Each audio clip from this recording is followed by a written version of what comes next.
boy, I used to just be able to get up and just, practically run, no problem. Yeah.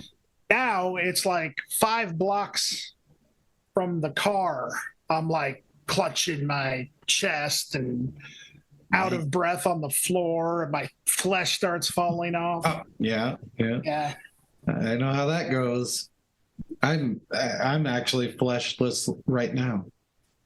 Really? Is that why we don't do videos on the non-interview? Okay, gotcha. You're afraid that I'll see you not in the flesh? Right. Yeah. Literally and figuratively. So there you have it, folks. That's the reason why we don't do video podcasts. Because we're both dead. Out of the we take our flesh off before we talk.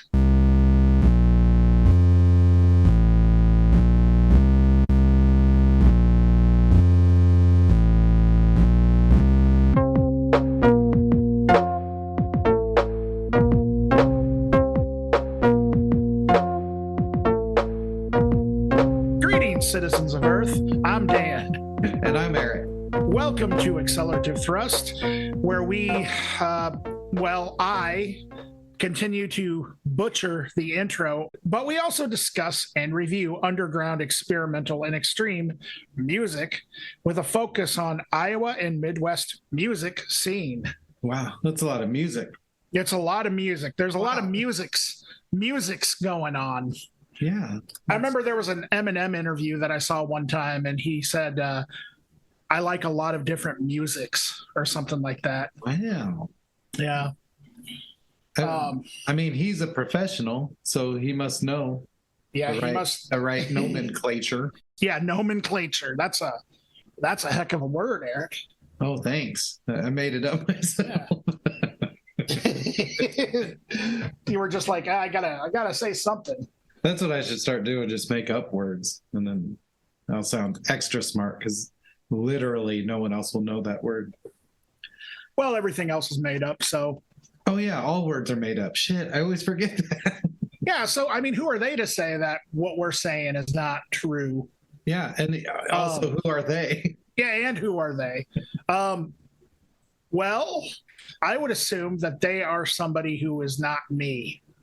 Oh, right. Yeah, the other. Sure, I get it. The other. There you go. I cleared things up very, very good there, didn't I? So I have a couple of interesting. Well, one's a sad news story, but Jerry Springer. Oh, Jerry Springer died. Yes, I did hear that. Yeah. Yep, 79 years old. I used to kind of get a laugh at his show. Weird Times in the 90s. Yeah, but things were different then. Things were different back when we could laugh at people less fortunate than us. Yeah, and not have to feel bad about it. Yeah, I mean, there was no room for feelings back then, Mm-hmm. Feelings just complicated things back then, Yeah, we had bigger things to worry about, like loading our iPods. Loading our iPods, wearing baggy jeans, maybe going to the park. The park, so 90s, well, yeah. So 2000s. Absolutely, so 2000s, going to the park. Yeah. So yeah, R.I.P. Jerry Springer. I thought that was, it's too bad when a celebrity dies. Yeah, that was good. That was an interesting way to put it. It's sad when an important person dies. When an important person dies, yeah, exactly. All you other chumps that don't have your own TV show, just go lay in the dirt, scum. That's what I say. Either you're famous or you're nothing. So that actually is kind of an interesting segue into this little bit of music news that I kind of wanted to talk about. It's involving an artist whose album you really appreciated and I really appreciated, Eric. Mm-hmm. Tyler, the Creator. Okay. And it kind of deals with death actually a little bit. So Tyler, the Creator, has a clause in his will prohibiting the release of any unreleased posthumous albums. Mm-hmm. So after Tyler the Creator is done, then we literally will not hear anything else from him. So it's not going to be like Tupac or, you know, Kurt Cobain or, you know, some of the others that are really famous. I would say Tupac probably has, I wouldn't be surprised if he has the track record of the most posthumous music released. But anyway, I thought that was kind of interesting. I've never. Yeah. How are they gonna stop it? That's my question. That's what I wonder. And the other thing about it is like, how much can Tyler the Creator care when he's dead? Like, you know what I mean? Like it's one of those things where it's like, I wonder what the thought of that is, like why it would be such a thought that he felt he had to put that in his will. Not that I'm against it or anything. Yeah. I just thought it was interesting, you know? I don't know. Yeah, it's interesting. That happens somewhat often, I think, in the arts, as they call it. Like Franz Kafka, like yes, most of his stuff was released posthumously, and and it wasn't supposed to be. Like his friend put his stuff out, even though he asked him not to, and then he became, you know, a pretty big deal, and I guess never knew anything about it.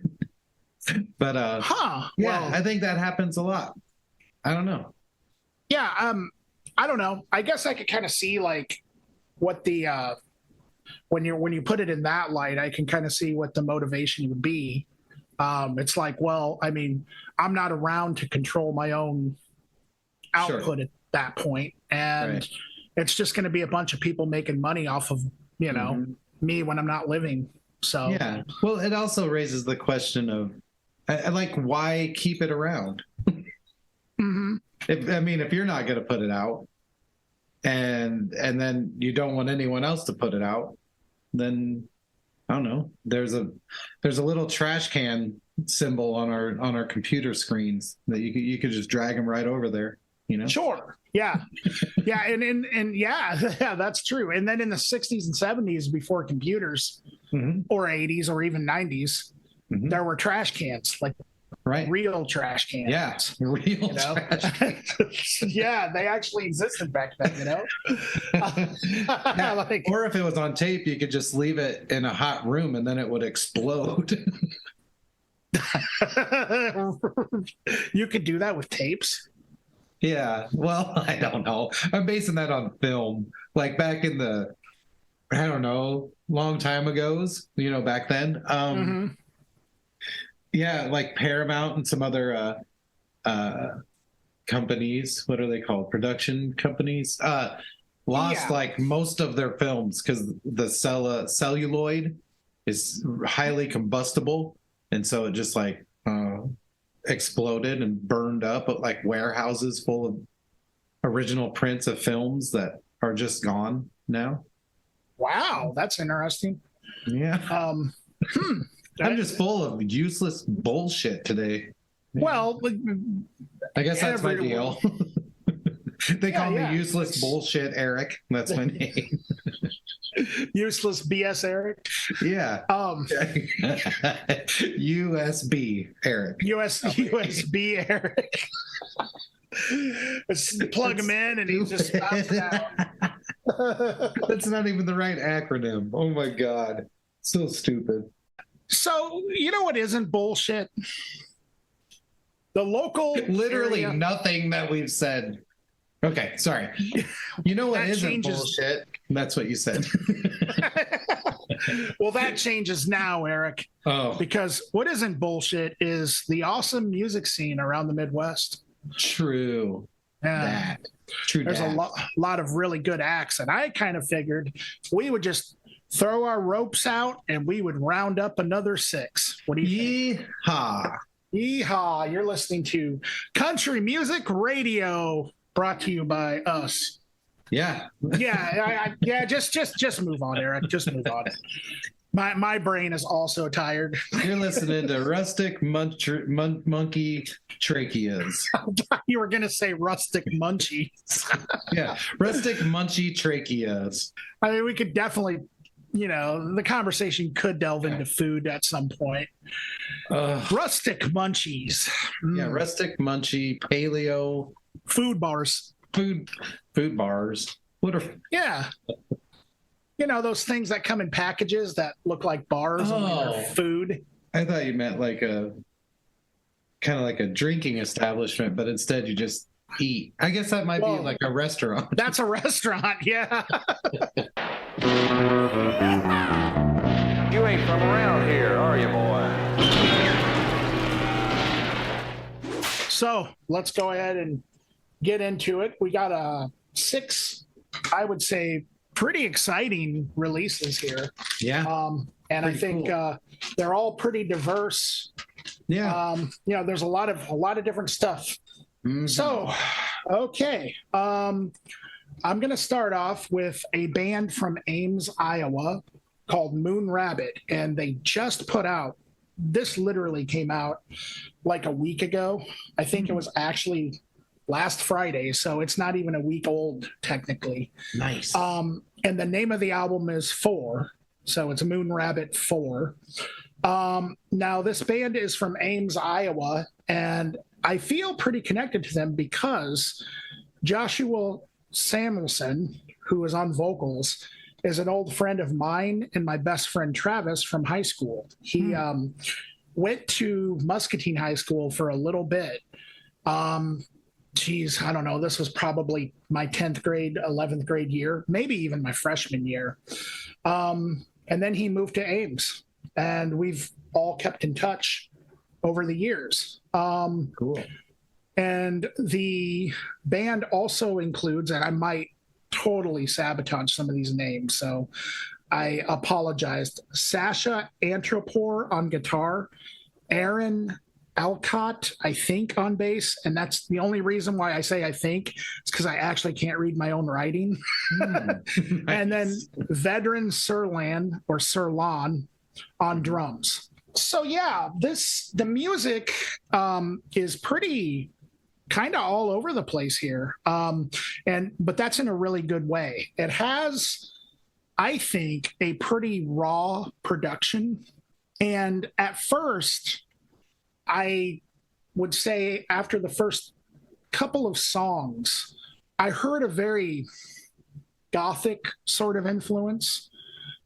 Josh does have that sort of deep drawl, at least on the first couple of songs, with lack of a better way to describe it, that does kind of remind me of like Peter Murphy, Ian Curtis, some of the older goth bands from the 80s, and also at times I would say Marilyn Manson. However, things change pretty often, and there then becomes what I think is a pretty pronounced post-punk / grungy, even like somewhat of a noise rock side that kind of comes into play a little bit. At times, the bass playing really reminds me of like Joe Lally from Fugazi. It has that really sort of, and in fact, there are times where I feel the bass really kind of takes over the songs, or just not takes over the songs, but it's really the songs are really driven by the bass. Mm-hmm. The guitars use some unusual chord choices, which I think, a lot of times there's like a wire or unwound sort of thing happening, or Jesus Lizard is another one that comes to mind. And there's kind of this little bits of, I would say, homages paid to like indie rock, and also definitely a huge metal influence.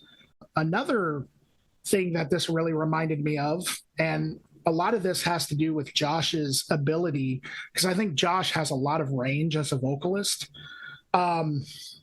His ability to kind of change up sounds with his voice. Honestly, I heard a lot of Mike Patton influence going on. Like, some of this stuff reminded me of Faith No More or Mr. Bungle a little bit. I think the songs are really well put together. And there's definitely like sort of an angst to it. I think that there's a lot of punk attitude that kind of, I think, is sort of applied to it as well. And I would definitely not say they're a straight punk band, but I definitely think that there's some influences from that going on here. My favorite tracks on here are The Cost, Thanks for the Chaos, which is, I think, a killer opener. And then, again, I'm not sure if I'm pronouncing the song title right, but I think it's Anhedonia. And that is actually kind of leans on like an acoustic sort of grungy thing. I mean, that kind of goes into like ballad territory, but it's really cool. There's a lot of areas of like rock music that I think are explored here, and I think they do it very well.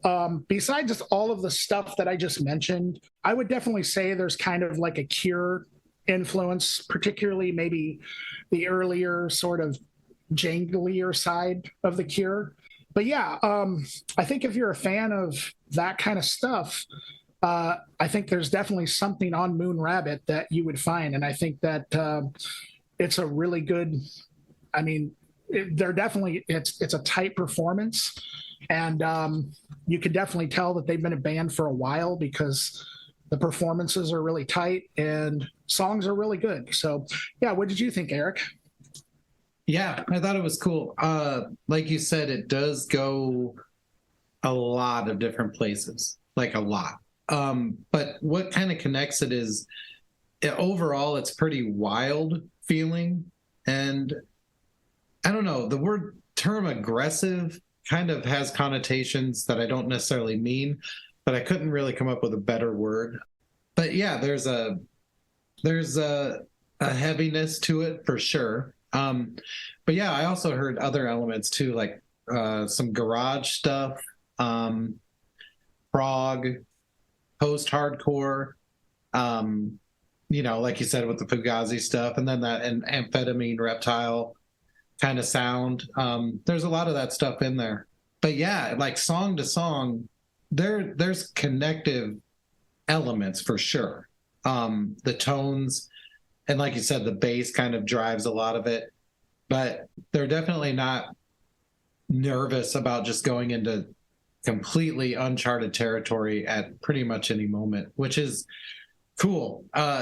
It's really brave, and it comes through that way. It comes through like we want to push the boundaries and we are going to take a lot of risks and chances. And so I thought it was cool. I thought the vocals, for the most part, sort of have that garagey kind of sound to them, which garage, if I use that term, it's kind of implying something like somewhere in between John Spencer and David Yow. I don't know how to describe that, but to me that sounds like heavy garage soul kind of singing. I don't know how to describe that.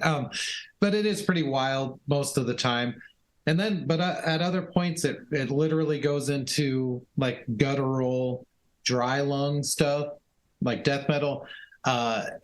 Sometimes it cleans up and doesn't have that wildness to it, but definitely, like you said, I don't think the singer sounds like Mike Patton, but I think the approach is similar, that all of these styles can be explored in the same kind of realm. The performances are great. It's really cool. And I think if you're a fan of heavy music that pushes the boundaries and isn't very rigid about like adhering to a specific type of heavy music, you're going to like it a lot.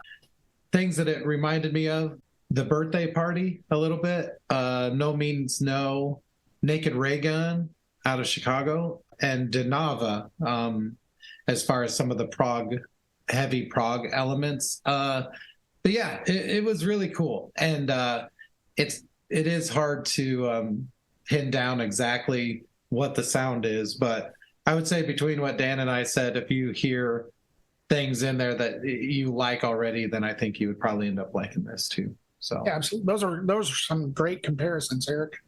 Oh, thanks. Yeah, no, absolutely. That, like, honestly, like because I even tried thinking of like some other stuff, because I was like, I couldn't quite pin down exactly like comparisons, and like neither one of us are really necessarily fans of just comparing it to other bands, but that's Right. also the way that you get people to listen. And it's like the birthday party, wow, yeah, that's totally one that didn't come up in my head. And that was mostly a vocal thing, but also just the approach, Sure.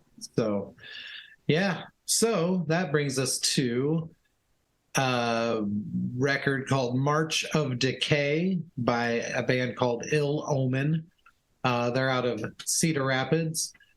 Ill Omen is really cool. I love Ill Omen. What they do, I would call it kind of like crusty, old school, blackened thrash. I know that is a lot of words, but that's because it contains all of those things. It's really energetic, and that's my favorite part of this band. Is I don't dare call it fun, but it's energetic, and it maintains that energy throughout. Like, it doesn't feel dark to me, even though it's super brutal. And that element of it really reminds me of like old school thrash that I adore. I'm not saying that these guys sound like, I don't know, Anthrax or whatever. Sometimes, periodically, especially like some of the stomp elements, like in some of the breaks. But like Nuclear Assault and Violence and things like that, which are really energetic, Cryptic Slaughter and things like that. This doesn't necessarily sound like those things, but it has that same constant energy. You could even look at something like Municipal Waste, as a comparison as far as attitude and energy or something. But like I said, it's brutal, it's fast, it's flawlessly executed. I do want to say, though, that it's not like a retro act. It's not a revival thing. It's not a throwback. It's just really informed by what has come before. Like, that's the cool thing about making music, in the moment, is you literally have the entire history of music at your disposal to listen to and take from. And I think Ill Omen does that really well. You can tell that they're well versed in this stuff, that they truly love it, and they want to make the best representation of this kind of music that they can. It's really exciting. Everything I've heard from them makes me just want to hear more. But yeah, things that I actually think share some similarities as far as sound. Some of the older kind of things, Possessed, Celtic Frost, Overkill a little bit, not vocally, and Dark Angel maybe a little bit. But I mean, you see where I'm going. This is like, if you love old school thrash, this is pretty much made for you, and I think you'd love it. So what do you think, Dan? Yeah, it's absolutely incredible. I being from Cedar Rapids and being as young as they are, we also reviewed their earlier EP a few episodes back. And what I think this album is just a total evolution of that EP. They're doing some new stuff, but also staying true to what I think their vision is. And I have a similar description of how I would describe them. Eric, you called it kind of like blackened thrash. And I definitely think that this is like an evolved version of old school thrash and early black metal, but it's totally current. Like you said, it definitely is not a throwback or a nostalgia act or anything like that. The riffs are amazing. The tone is very heavy. Performance is outstanding. I mean, they are one of the tightest acts. I mean, not even just, I would say, around here, like just in metal period, that I've heard, recently. Drumming and bass comes through amazingly. I mean, the recording is fantastic. Yeah, I mean, I can't really add too much to the conversation with what you said, Eric. It's just an incredibly well done representation of metal, and you can definitely tell that it's honest and that they have passion for what they are doing. And there's also a couple of really cool kind of experiments that they do. For one thing, the samples that are thrown in at the beginning and end of the song Tread, that it sounds like it's from like a murder mystery. Yeah, and Luke's voice has, it goes from kind of deep growling, a little bit raspy, sometimes gets a little high. So that kind of is where the black metal sort of influence comes in, I think. You can definitely tell that these guys, they've done their homework with classic heavy metal. The stuff that it reminds me of, everything that Eric said, I would also throw in Bathory. I would throw in early Metallica, Dark Throne. I know I mentioned with the last EP, mid-era Dark Throne. Definitely is all over this as far as influence, I think. I would also say Anthrax, early Cave-In, Slayer. I mean, it goes a lot of places with metal, but it definitely stays consistent with what it's trying to be. And that is just a really awesome heavy metal act. So yeah, Ill Omen. Check them out for sure. So now we move on to a group called Murnau. I think it's pronounced Murnau. And this is a two-piece rock band from Morrison, Illinois, consisting of Alex Riggin, who a while back, a few episodes back, we reviewed his side solo project called The Houseflies. And he's on guitar and vocals with this one. And then the drummer is Nick Pompeu on drums. And again, if I'm sabotaging any of these names, I apologize. The name of this release is called Cellophane Radio. The sound at its core, I think, is very stripped down guitar and drum based rock. Like, I guess I would call it maybe post rock. There's definitely some other sounds and instruments kind of thrown in, like the use of a mellotron. I think that's on the track Awake, if I remember correctly. The guitars are, really kind of gloomy sounding, but also they're really bright sounding at the same time. Like, it's not so murky and muddy that it's like, I wouldn't call it sludge metal, but there definitely is that kind of an influence on what they're doing, I think. I don't want to compare like the Houseflies too much or anything like that, but with his other project, it's way more kind of shoegazy, gothy, I guess you could say.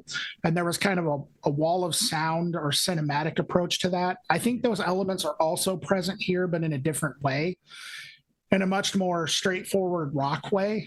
And so really, if you go back and you listen to Houseflies, it makes sense that he comes from a band like this. One of the things that I think is so awesome on here is they do a PJ Harvey cover, which I think is just perfect for this band. I think that they totally killed it. And so, yeah, I mean, the vocals, you can definitely tell that it's the vocalist from the Houseflies. And just overall, I think it's great riffs and great drumming. And my favorite tracks on here were Awake, Baltic Sea, Dear Darkness, which is the PJ Harvey cover. I would say that if you're a fan of, well, PJ Harvey, actually, I would say Deftones, maybe Tool, definitely some of the more, I guess you could say, like post-hardcore bands like Far, Quicksand, Hum, and Failure. I think that that's kind of whatever that genre is, whatever that classification is, that's what this reminds me of. Very, very well done. What did you think, Eric? I loved it.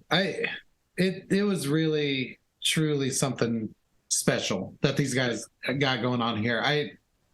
It was nearly impossible for me to truly figure out what was going on. I'm not what was going on. It was all familiar and all made perfect sense. But to understand what was happening, like, I don't know how to describe that. It was really familiar in a lot of ways, but presented in a package that brought so many different elements together, but made it sound so natural that it just came off as just really cool. But yeah, I thought of it sort of as like, this is such a silly long description, but distortion laden epic grungy goth rock.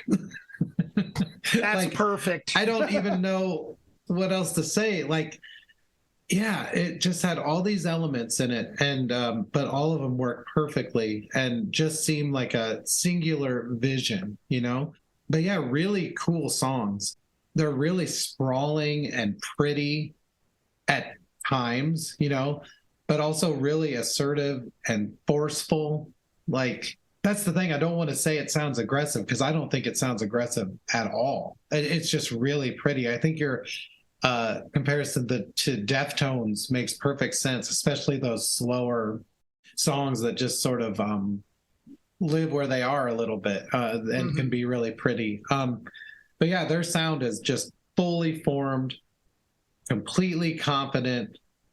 Yeah, I loved it. And I struggled so hard to find examples of things that I thought it sounded like, but seriously, the instant you hear it, you know exactly what's happening, and you know that you like it. You're like, oh, this is the kind of music I like. I don't know how to describe that, but yeah, the vocals are really great. Also follow that sort of like powerful yet tender sort of delivery, you know, and that, to me, that's kind of the whole band. It's like there's these moments of vulnerability almost, but then there's moments that are just like truly epic and deep and visceral. I don't know. I loved it.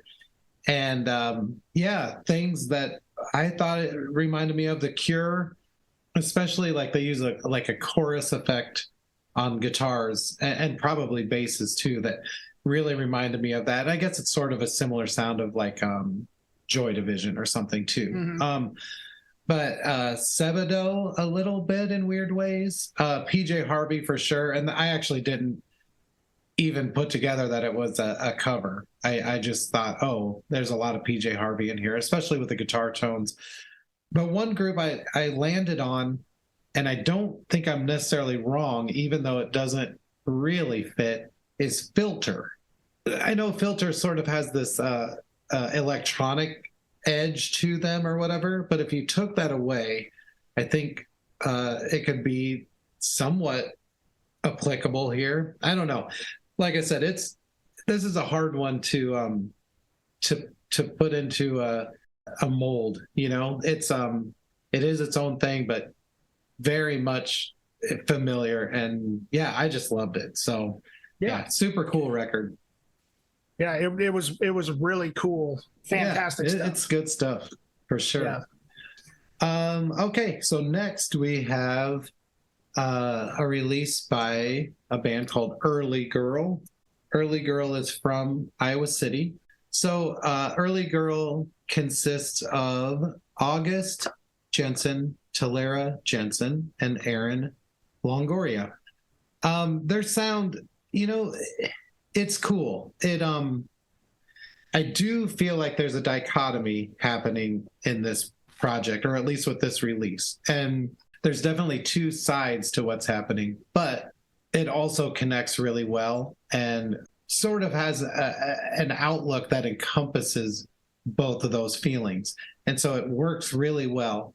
And it gives you some, I don't know, some different kind of feelings and emotions and attitudes to like, I don't know, connect with. And I think that's really cool. But yeah, on one side of it, it's like snotty, punk oriented, super fun in a way, but then also, and you know, a little bit of power pop in there too, maybe. But then there's this other side of it that's almost like, I don't want to say shoegazy because that's not what I mean, but that atmospheric sort of indie sound. That's a tough one. Like one of the things that, one of the touchstones in my life as far as the sound of certain music is the record Soul Force Revolution by 7 Seconds, which isn't a hardcore record at all. It has this like kind of lighter indie sound to it, but it's like touches on psychedelic a little bit. I don't know, kind of like Gish, by Smashing Pumpkins. Like there's this psychedelic element to it. It's hard to explain. But anyway, so some of the moments in this are really anthemic and pissed off and snotty, like I said. But then there's other parts that are super vulnerable and introspective and emotive. And I think that dichotomy really works. It's cool. Like I said, you can connect with this on quite a few different levels.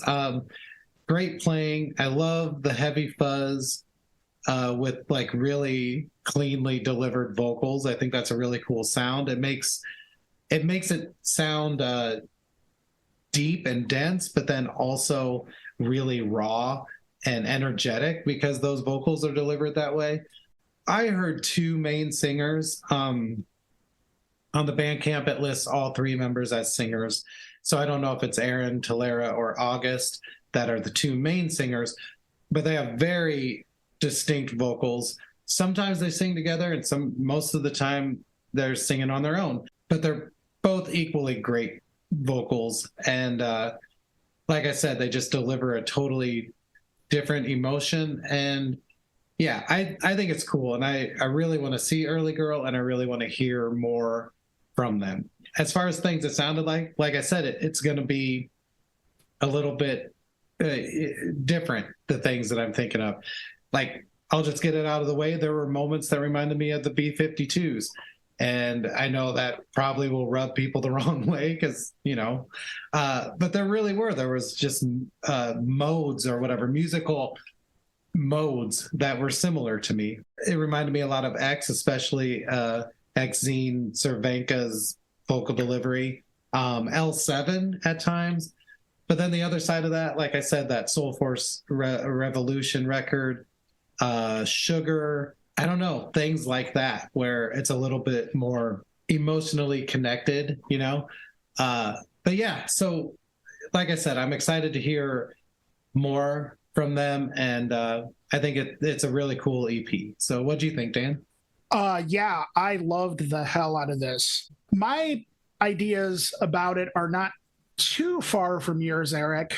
I have some slightly different things that it reminded me of, but I think everything that you mentioned could also, it really is not too far off from the stuff that I think it reminded me of as well. To me, this was just really well done, fuzzy, jangly, indie power pop. I mean, the songs were just extremely well done. But like you said, it definitely does have some undertones of punk rock for sure. Like, there is sort of a heavy, fuzzy element to it. And the songs are just so strong. Really catchy melodic synths and keys are kind of thrown in, or at least I think there are synths and keys on some of the songs. The drumming is just, really great. The vocals, now, I also am not sure who's singing when, but at least one of the vocalists really kind of has this awesome sort of like, I have no other way to describe it than like high-pitched kind of nasal quirky sound to it, which really reminds me of Brandon Lukens of the band Modern Baseball, who we also reviewed a while back, as well as like maybe even John Darnell of the Mountain Goats or Daniel Johnston. Now, you mentioned something about the B-52s possibly, people might get the wrong idea. I'm really going to possibly, maybe this is kind of a controversial take, but also even like Tom DeLonge from Blink-182 a little bit.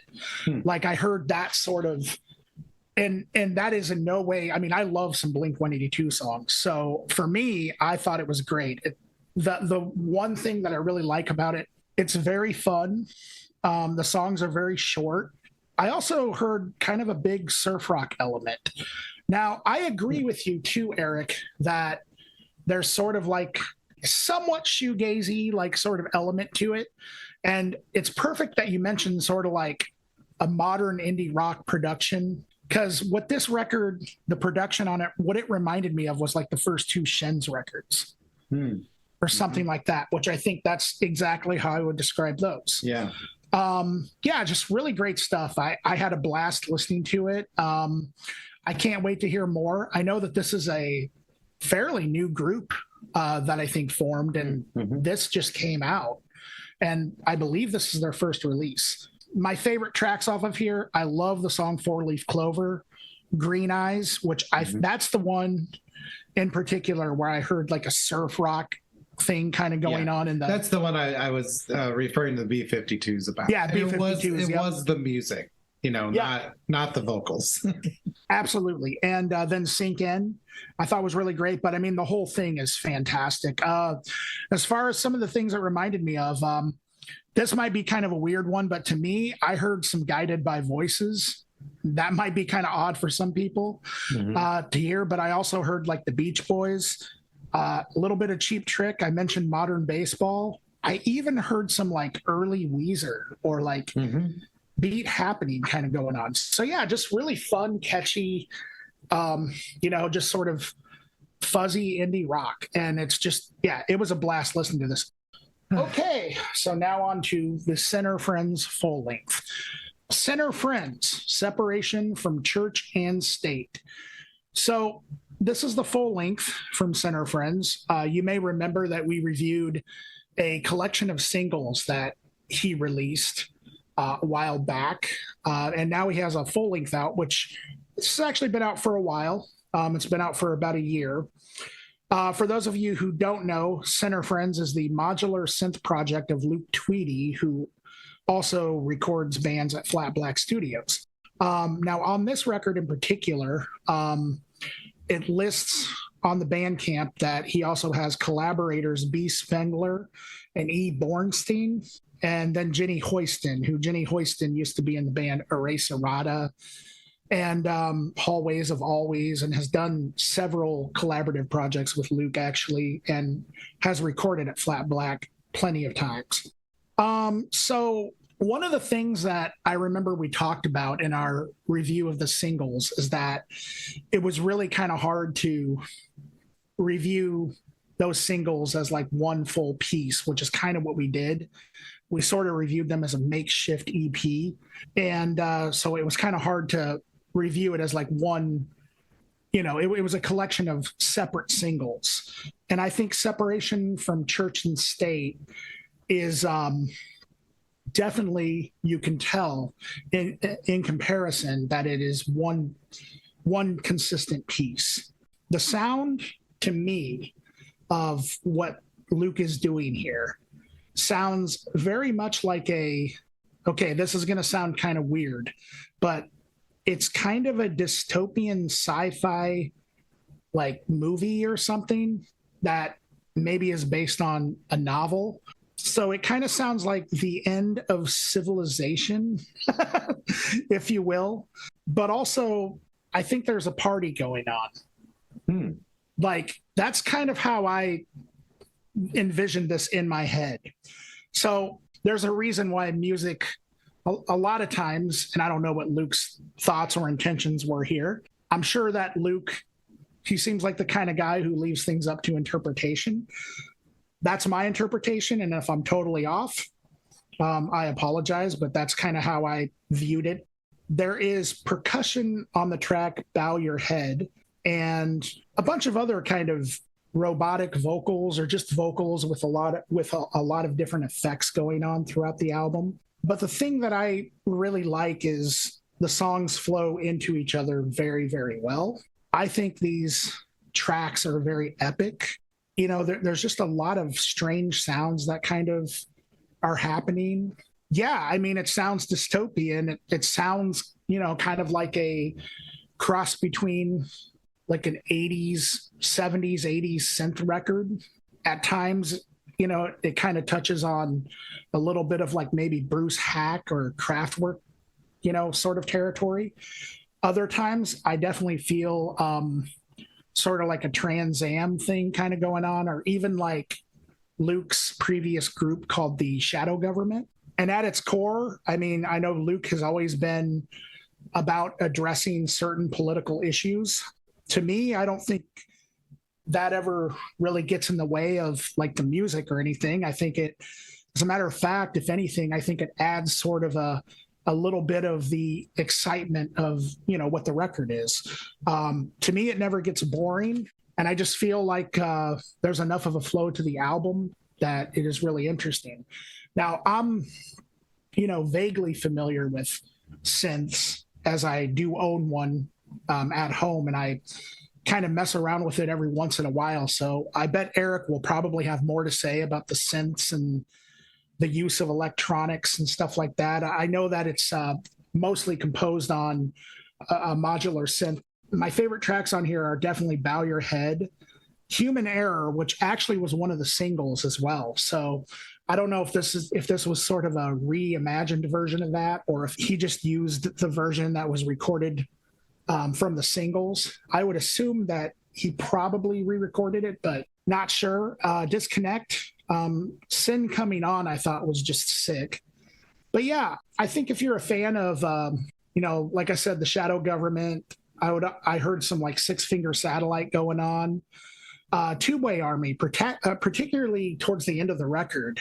I definitely heard kind of a little bit of a new wave sort of influence kind of coming through as well. Yeah, Trans Am, Kraftwerk, Silver Apples. I mean, this definitely reminded me of a lot of that stuff.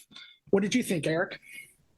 Yeah, it's cool. I also do modular synth. I don't know if you can actually say you play a modular synth. Right. Yeah, you do it. And so, yeah, a lot of the movements and feelings are like not feelings. That's kind of the antithesis of modular synthesis. But no, just kind of the tones and the approach and things like that. I sort of understand on a certain level, it's a lot of stuff that is inherent to how modular synths work. And so it was cool to hear someone else doing that, because I hear myself doing stuff like that a lot. But yeah, it's super cinematic. And like a lot of modular synth stuff, it's very percussive. And I think that's because, for the most part, it's there's a lot of sequence-based things happening, and a lot of things are triggered or played by other things. And so you have this percussive element to it, the sequenced element to it. Really cool, deep synth tones. Lots of cool, and I talk about this filter quite a lot. The Carpless Strong filter. It's like a weird combination of a filter and a delay. Anyway, it's kind of what creates those plucked string sounds, or like a bell sound. And it's a very useful tone, and there's a lot of that in here, and it's super effective and sounds really cool. It takes it out of being anywhere near like a harsh noise deal. Like, this isn't, a lot of times when people hear modular synth or they hear electronic music, as a descriptor, they automatically think like harsh noise or noisy electronics, and that's not what's happening here at all. And sort of along those same lines, with the modular synth, and I don't want to keep returning to the idea that this is modular synth and that it's not creative. I don't want that to be what it sounds like I'm saying. I just think there's, like I said, inherent elements to modular synth.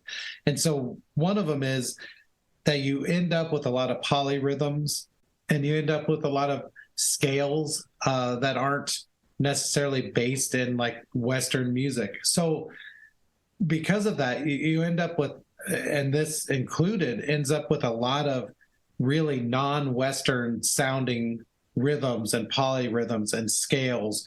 And that's super cool. And like, it kind of reminded me of something like African Head Charge or something, not necessarily musically, or like My Life in the Bush of Ghosts, the Eno Burn record, something a little less Western sounding. Cool sounds, lots of movement, lots of changes. I don't think Luke gets stuck necessarily in just letting things happen. He's controlling what's happening at every given moment. The live drums and the vocals elevate this to something different. And I think it allows for it to maybe have different identities at times, because sometimes like you said, there's like angular sort of no wave, new wave moments. There's meditative sort of long form, I don't know, ambient elements. There's some parts that are like really punky, like you said, like with the Trans Am or Six Finger Satellite. And so, yeah, lots of different moods explored here, super cohesive. I think it sounds great. I listened to some of it in my car. I listened to some of it in headphones, some of it in earbuds or whatever. And on all systems, it has a deep, resonant tone. And I think that Luke understanding the recording process, the mastering process, that all comes through on this as well. Stuff that I thought it kind of reminded me of, Coil for sure. Early Chris and Cozy, Trent Reznor and Atticus Ross stuff that they've done, and Autesher, like especially early Autesher. All those things, I think you could say that they have some similarities, but I don't think that this is exactly like any of those. So yeah, I thought it was really cool. See, I told you all that he would talk more about the synths than I. for better or worse, and that's the thing. Like, it doesn't. I think sometimes when you talk about the machinery that you use for music, it can seem like it takes away some of the magic. But I honestly think with synthesizers, it adds to the magic. It's part of what makes it cool and fun, is that it's sort of more than other instruments. It does sometimes have a life of its own.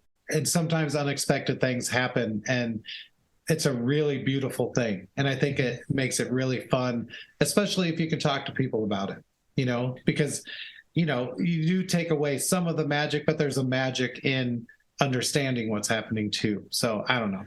Just a little sidebar, I guess, about. No, absolutely. And also, I think, right. And also, I'll try to be very quick about this, but I also think that it's still, synthesizers by and large they're becoming way more accepted now, but for the longest time they were kind of almost treated as like a novelty. You know what I mean? Right. And so by kind of like what you were saying, they kind of take on a life of their own when somebody is really, really into them. And the other thing is there doesn't seem to be any rule book for them. Whereas with the guitar, there's a lot, there's so many rules. Technically there's not. You could detune a guitar and play whatever you want. But when it comes to the actual process of like learning a guitar or something, Sure. There's all these rules that, kind of go by. It has to be in the right tuning. With synthesizers, you can just kind of go into a different world with it, Absolutely. Yeah. So that's the beauty. Absolutely. Nice. 100%. Yep. Cool. So now I'm going to talk about an artist called Hayes Noble. The record is called Head Cleaner. This came out in February of this year, so a little while ago. So Hayes Noble is from Galena, Illinois. It looks like most of the performances are by Hayes Noble. There's bass player named Everett that plays on most of the tracks, and a drummer named Brett on most of the tracks. But everything else seems to be Hayes Noble. So this was cool. I think our friends in Haploid told us to check out Hayes Noble. So they have good taste. So we did. It was recorded at Future Apple Tree Studios by Pat Stoley. And yeah, this is really cool. It's really cool. I loved it. It's so fuzzy. It's one of the fuzziest things I think I've heard in a really, really long time. Like, the drums, I don't think have much fuzz on them. And vocally, I don't hear a ton of it, but everything else is just buried in fuzz, and it's really, really cool. It sounds so fun. The songs are really cool. Like, I don't know how to describe it. It's like they're poppy in a way. They're upbeat for sure. Yeah, the songs aren't in a hurry by any means, but they never drag. They have time to sort of blossom and become what they are and find themselves, but there's an energy that never really gives way to let that happen. It sort of happens within the, I don't know, within that, the confines of being upbeat, it still finds a way to, like I said, blossom. The production is really cool. I loved the sound of it. The playing's great. I loved the drums, and I loved the approach of the drums. They're just like really bombastic, really loud drum playing, like really just going for it. And that's one of my favorite sounds in the world. It's just someone really kind of just playing the drums and just letting it fly. And you hear a lot of that. But yeah, the dedication to fuzz on this thing is amazing, to the point that it's celebrated in the closer. That's called Fuzz Train, and it literally is just fuzz, and it's so cool. And right now I've been sort of revisiting In the Airplane Over the Sea, and that record also has fuzz literally on every single thing recorded. And so I was reminded of that in this Hayes Noble. And also the drum performances are similar to Neutral Milk Hotel too, just that really bombastic approach. The songs themselves really reminded me of Jay Retard, and not really the vocal performance, but the songs themselves and how they move and how they have that poppy sort of element to them, but are still dark, and it has some teeth to it, is what I'm trying to say. It also reminded me of some other kind of indie stuff like Tripping Daisy, maybe the Flaming Lips at a certain point or whatever. But yeah, you get the idea. It's very fuzzy, emotive indie rock. I don't know how else to say it, and I loved it. What'd you think, Dan? I also love this record. I actually think this record was amazing. Yeah, the songs are very cool. To me, it screams just punky, noisy, hazy, and fuzzy rock. I mean, just pretty, it's pretty straightforward, but there's just a lot of curveballs, like in terms of the I feel like the songs kind of actually go a few different places. Yeah, the bass and drums are tight. I also felt that the drums were just really heavy. Hayes has an amazing voice. There's definitely a sense of experimentation, like you mentioned, the last track being like sort of this, like it was almost, it sounded like they were just having a blast recording it, and so they were just, they wanted to do this sort of like last hurrah of just pure fuzz. Yeah. There's that going on, but also like on the track, I believe it was Sprawl. It is a 7-minute long song, and it's very catchy. But then there's this whole like noise. It takes a left turn into like noise, and then it speeds up and becomes like very punk at the end. And then so it's like kind of almost like being on like this, I don't know, noise rock roller coaster or something. But yeah, the songs are pretty poppy. I think Hayes has a slight raspiness to his voice, but also just perfect melody. And the guitar work is awesome too. Hayes, you can definitely tell, is a fantastic guitarist. There's also, I think, some acoustic guitars that maybe are tracked over the fuzz guitars, which gives it a kind of cool feel. Hayes does a couple of solos that just shred. Yeah, my favorite tracks are Sprawl, Forget It, and What I See. Hayes definitely, as far as stuff that this reminded me of, I think that Hayes' voice was a combination of Paul Westerberg, Kurt Cobain, and Blake Schwarzenbach from Jawbreaker. That's the vocalist that I would definitely say he reminds me of. Musically, I would say that those three bands, but Superchunk. A lot of the especially like the fuzziness of early Superchunk is so present in this group. I agree with you on Flaming Lips, especially like the sort of, I guess you can't really call it necessarily early Flaming Lips, but like the Clouds Taste Metallic sort of era. Also, kind of the shoegazy aspect, just slightly My Bloody Valentine, Siamese Dream. I mean, yeah, it just screams all of that stuff. But I really, his voice really reminded me of Blake Schwarzenbach from Jawbreaker for sure. Absolutely fantastic indie rock, sort of poppy, alternative, fuzzy indie rock with noise rock. I think definitely like a love for noise rock as well, kind of thrown in there. So if you're into that kind of stuff, check it out. And it's also pretty amazing that he's from Galena. I'm not sure how much of this stuff is present in Galena, Illinois. So that's pretty awesome. Yeah, for sure. Yeah. So there we go, man. 1, 2, 3, 4, 5, 6, 6, 6. The number of the beast? Yeah.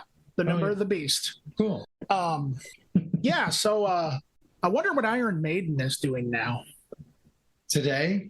Yeah, right now. Probably, I mean, not even just watching today. a soccer game or doing fencing. Fencing, yeah. Yeah, one of the two, or flying. Yeah, they could be flying a jet. Flying a jet, yeah. You know what we should do? We should do a segment on every episode. What is Iron Maiden doing? Like, and then we could just ponder what they're doing at this moment. Killing Margaret Thatcher in an alley. Wow. Can it be any member, including Eddie? Yeah, well, Eddie. Oh, that's right. I forgot. Eddie is a member now, isn't he? He's dismembered.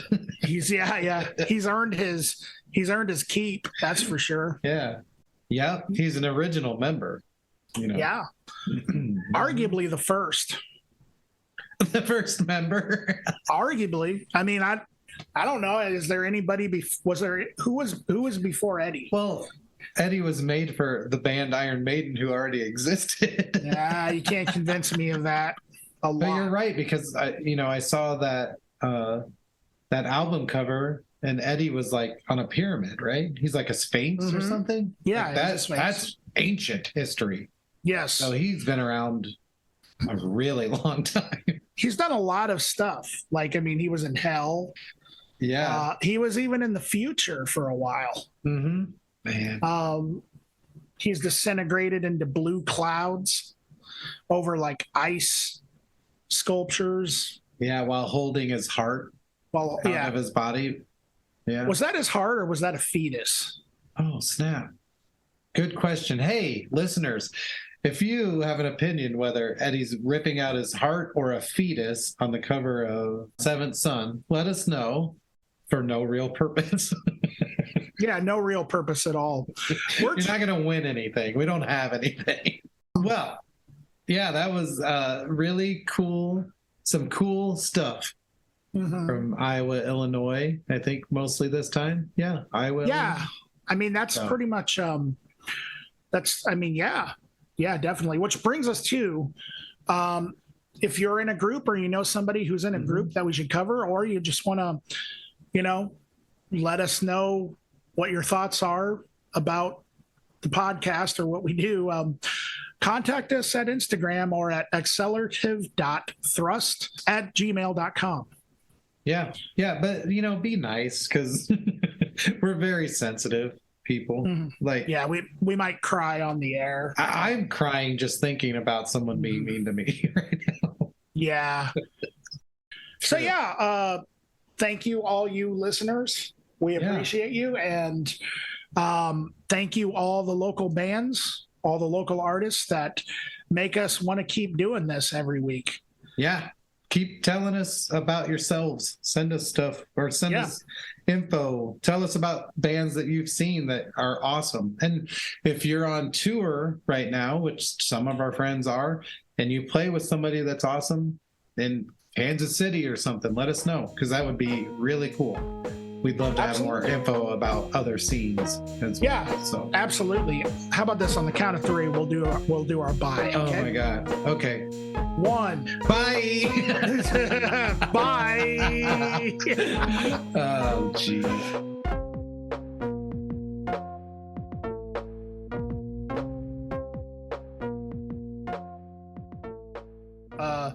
Weird times in the 90s.